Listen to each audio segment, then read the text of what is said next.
Olá pessoal, nesse vídeo nós vamos ver o teorema do valor final, incluindo alguns exemplos que vão mostrar também a aplicação equivocada do teorema do valor final, que leva, portanto, a resultados inconsistentes. É importante ver isso. Vamos ver o que é, como se obtém o ganho DC ou o ganho de frequência zero a partir do teorema do valor final. Vamos mostrar rapidamente o teorema do valor inicial. Bom, o que é o teorema do valor final? Para que ele serve? Como o nome sugere, ele vai ser aplicado para se determinar o valor final, para nós o valor de regime de uma função. Só que esse valor da função, para t tendendo a infinito, que seria o valor final da função, vai ser obtido diretamente a partir de f de s. Ou seja, esse resultado aqui é obtido diretamente a partir da transformada de Laplace de f de t. Como é que isso seria obtido normalmente? Dada a f de s,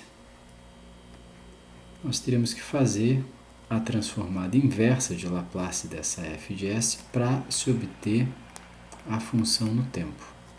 E a partir da função no tempo, calcular o limite dessa f de t com t tendendo a infinito, para se obter este resultado desejado. O teorema do valor final nos permite obter este resultado diretamente a partir de f de s. Então, nós não temos que resolver a transformada inversa de Laplace. Isso aqui vai envolver possivelmente a expansão em frações parciais, que pode ser um tanto trabalhoso, e ainda aplicar o limite na função do tempo. Como eu falei, o resultado obtido diretamente a partir de f de s. Então, isso aqui não precisa ser feito a partir da aplicação do teorema. Qual que é a definição do teorema do valor final? Essa daqui. Vejam, o limite de f de t, para t tendendo a infinito, que é o que desejamos determinar, é obtido a partir do limite de sf de s, fazendo-se s tender a zero. Aqui um detalhe importante, s tende a zero. Tá? Esse resultado, vamos escrever, este resultado, ele é obtido a partir da transformada de Laplace da derivada de f de t. Então, vamos pegar a derivada de f de t, a df dt, e fazer a transformada de Laplace, de df dt.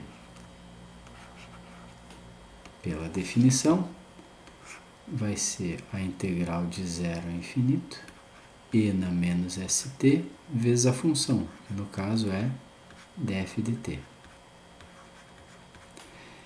Mas tem uma propriedade da transformada de Laplace que mostra que a transformada de Laplace da derivada de uma função é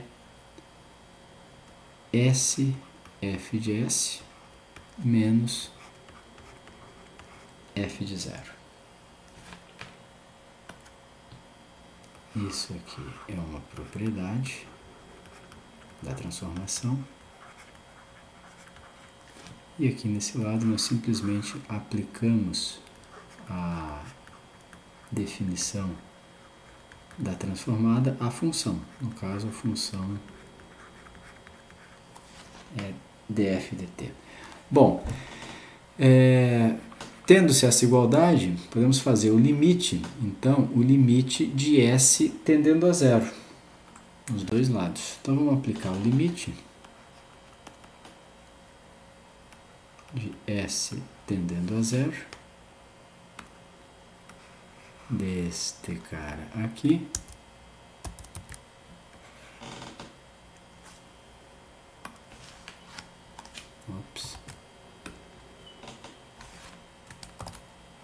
igual ao limite de S tendendo a zero também, do outro lado da igualdade, de S f de S menos f de zero.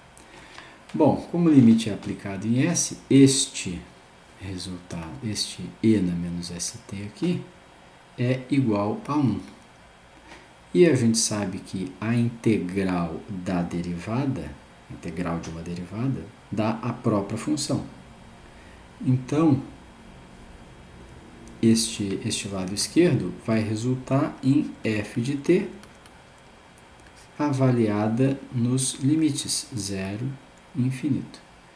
Isso aqui vai ser igual ao limite de S tendendo a zero de S f de S menos f de zero. Não precisamos aplicar o limite aqui em f de zero, porque aqui não tem S. Bom,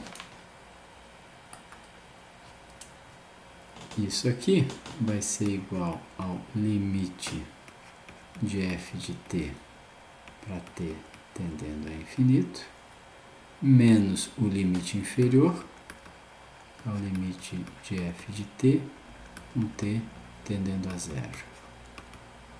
Do outro lado, mantemos tudo igual. Limite aqui tendendo a zero. Bom, esse limite aqui de f de t tendendo a zero vai ser simplesmente f de zero. Então, nós teremos aqui no lado esquerdo o limite de f de t, t tendendo a infinito, que veio parte superior aqui, né, da variação da função no tempo, menos f de zero igual ao limite de s, f de s, com s tendendo a zero, menos f de zero. Como nós temos f de zero nos dois lados aqui da igualdade, então este cara aqui, para a igualdade ser verdadeira, e ela é verdadeira, tem que ser igual a este cara aqui, que é o que diz ali a definição que a gente apresentou anteriormente. Tá? Bom, entretanto, tem algumas condições de validade do teorema do valor final. Tá? Os polos de f de s devem estar no semiplano da esquerda. E f de s, se tiver polo na origem, deve ter no máximo um polo na origem. Sistema estável. Dito de outra forma, os polos de S, f de s, devem estar no semiplano da esquerda. Lembrando, né, nós fazemos o limite de S, f de s.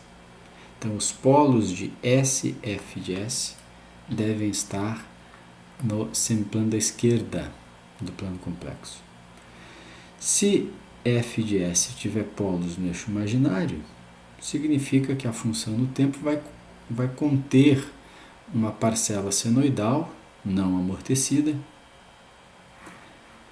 e o limite não será definido, porque, enfim, teremos uma componente oscilatória. Se f de s tiver qualquer polo no semiplano da direita, obviamente a função no tempo significa que a função no tempo cresce indefinidamente. Bom, então o teorema do valor final, de fato, ele é válido, só vai ser válido para sistemas estáveis. E isso é bastante importante. Nós vamos ver alguns exemplos, incluindo alguns exemplos em que o teorema é aplicado para casos em que ele não funciona, em que ele não é válido. Bom, vamos ver esse primeiro exemplo aqui. F de S igual a 4s mais 3 sobre s ao quadrado mais 2s mais 10. Os polos desta função de transferência, estes polos, estão em s igual a 0 e em S igual a menos 1 mais ou menos J3. Se queremos saber o valor de regime de f de t a partir aqui de f de s, podemos aplicar o teorema do valor final. O sistema é estável, só tem um polo na origem, os outros dois polos têm parte real negativa, estão no sempre plano da esquerda, então tudo bem. Então vamos aplicar o teorema, que é o limite de S f de S, um S tendendo a zero. Isso é o limite, S tendendo a zero, de S, que multiplica 4 S mais 3 sobre S ao quadrado mais 2S mais 10. Podemos simplificar esses S's aqui e aplicando o limite nós teremos 12 décimos, que dá 1,2. Ou seja, o valor de regime é 1,2. Bom, vamos ver aqui a aplicação para um caso em que o sistema é instável. A gente já vê que essa f de S aqui vai ter um polo em S igual a 8 e, portanto, isso aqui é um sistema instável. Mas vamos ver, se a gente aplicar o teorema, o que é que vai resultar? O limite de S f de S, S tendendo a zero, então teremos S, 2 sobre S, S menos 8, mais uma vez simplificamos aqui e obtemos menos 1/4. O problema é que este resultado é inconsistente. Algebricamente, esse resultado está correto, porque o limite, de fato, resulta em menos 1/4, mas esse não é o resultado de f de infinito. Tá? Para mostrar isso, nós podemos fazer a expansão em frações parciais de f de S, que vai dar A sobre S mais 1B sobre S menos 8, e fazendo a transformada inversa aqui, nós vamos ter A mais B e na 8t. E nós vemos aqui que temos um termo que tem um crescimento exponencial.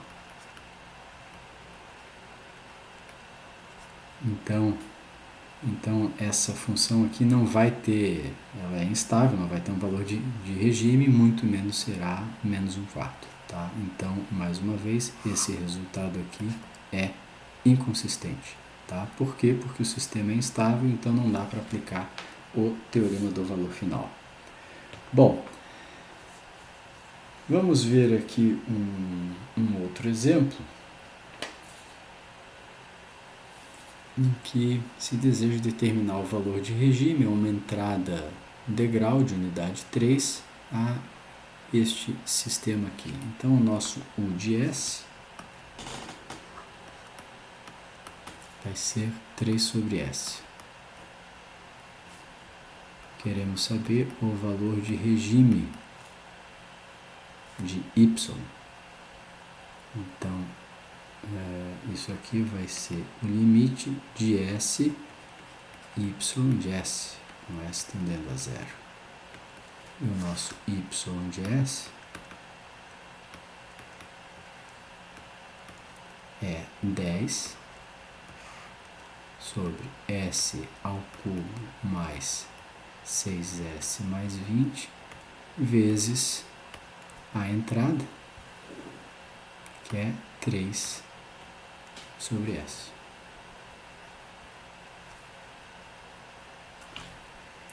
E, mais uma vez, simplificando aqui, esse limite resulta em 3 meios. Só que também este resultado é inconsistente, é incorreto.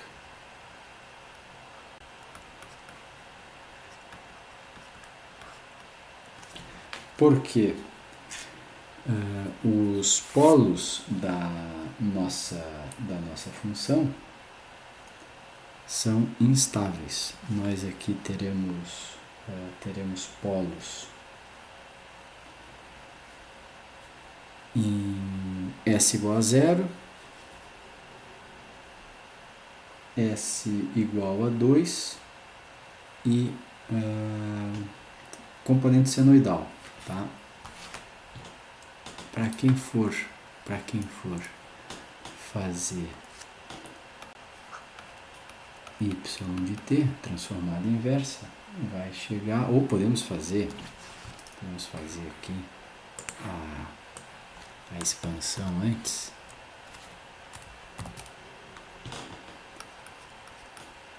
Y de S vai ser A sobre S, devido à entrada degrau, mais B sobre S mais 2, mais CS mais D sobre S ao quadrado mais menos 2S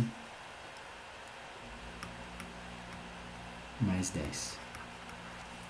Porque este cara aqui pode ser escrito como S mais 2, que multiplica S ao quadrado menos 2S mais 10.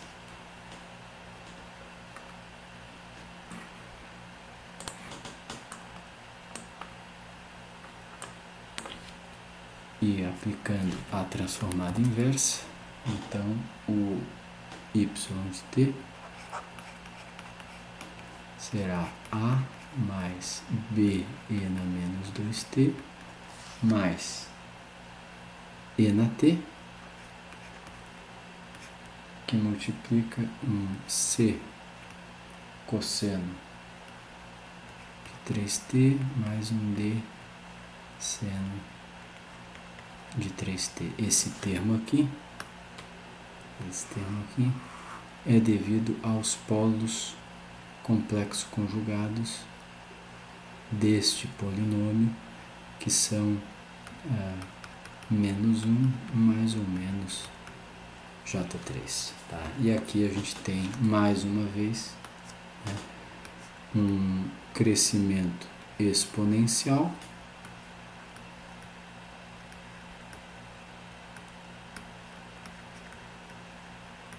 e, portanto, o sistema é instável. Tá? Temos uma senoide crescendo exponencialmente. Então, este resultado aqui, que foi obtido aplicando-se o teorema do valor final, é um resultado inconsistente. Então, a gente sempre tem que verificar a estabilidade do sistema antes de aplicar o teorema do valor final. Aqui um outro caso. Para determinar o valor de regime, há uma entrada degrau unitário deste sistema aqui. Tá? Esta função de transferência tem polos em S igual a mais ou menos J3/4. Ou seja, polos sobre o eixo imaginário. Então, também não será possível aplicar o teorema do valor final, porque esse sistema vai gerar uma resposta senoidal não amortecida. Mas vamos supor, vamos calcular para ver o que é que resulta. Tá? Mais uma vez, vai ser o limite de s tendendo a zero, vezes a nossa função pelo degrau unitário. Então, 6s menos 3 sobre 16s ao quadrado mais 9 vezes 1 sobre s. Limite de s vezes a função. Aqui, mais uma vez, simplificamos. E isso aqui resulta em menos 1/3. Mais uma vez, resultado inválido ou inconsistente. Por quê? Porque a nossa função no tempo vai ser um A devido ao degrau, mais B cosseno de 3/4 de t, mais um C seno de 3/4 de t. Não há, portanto, valor de regime, né? Não há um valor de regime, e esse resultado aqui, portanto, é inválido. Então, nós vimos vários exemplos aí de aplicação inválida, né, do teorema do valor final. Então, é importante ficar ligado nisso. Bom, o que é o ganho DC, ou ganho de frequência zero?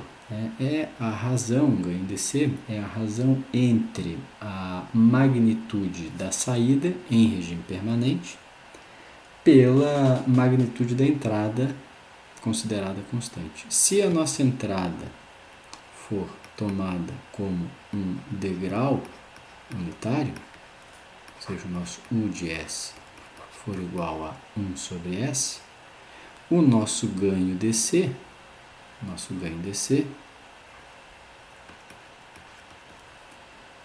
que é y de infinito pela magnitude da entrada, pode ser obtido pelo teorema do valor final.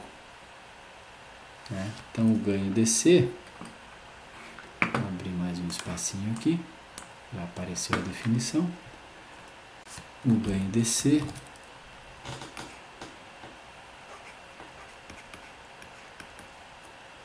vai ser o limite de S tendendo a zero de S f de S vezes a entrada degrau, que é 1 sobre S. Esses caras aqui vão simplificar e nós vamos ficar simplesmente com o limite de f de S com S tendendo a zero. Então, para uma entrada degrau unitário, o ganho DC é obtido desta forma, que é o que diz aqui a definição. Ganho DC é o limite de f de S com S tendendo a zero. Obviamente,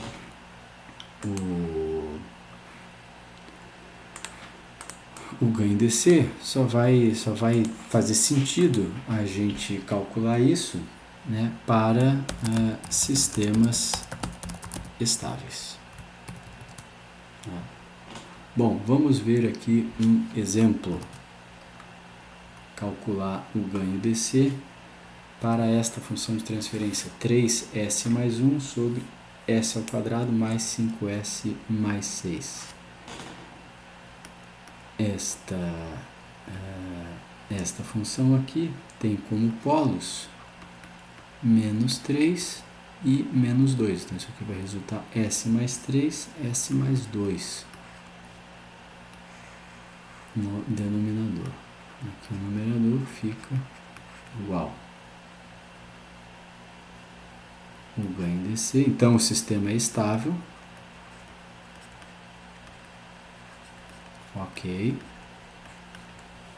Então, o ganho DC é o limite de f de S com S tendendo a zero. Então, vai ser o limite de 3 S mais 1 sobre S mais 3, S mais 2, com S tendendo a zero, e este limite vai dar 3/6, que é 1/2. Então, o ganho DC deste sistema é 1/2. De fato, a resposta... Vou abrir mais espaço aqui. A resposta ao degrau de f de s no tempo, tá, vai ser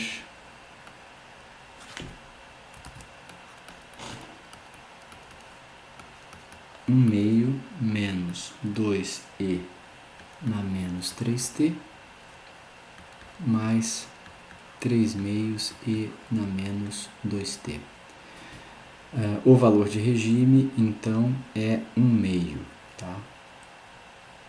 E o ganho desse é 1/2 porque a nossa entrada é um degrau unitário. Bom, tranquilo, né? Vamos ver agora rapidamente qual que é a ideia do teorema do valor inicial. O teorema do valor inicial, ele vai servir para determinar, como o nome sugere, né, f de 0 pela direita, tá? A aproximação aqui vai ser feita por valores positivos do tempo, tá? Esse teorema diz que o valor inicial, então, da função, que é o limite de f de t para t tendendo a zero, é obtido também diretamente da função transformada, ou seja, a partir de f de s, fazendo o limite de sf de s, só que agora s tendendo a infinito. Temos que prestar atenção aqui, ó, nessa diferença, tá? O teorema do valor inicial vai ser então o limite de s f de s com s tendendo a infinito. Não há limitação para a aplicação do teorema do valor inicial com relação à estabilidade, então ele pode ser aplicado a sistemas instáveis.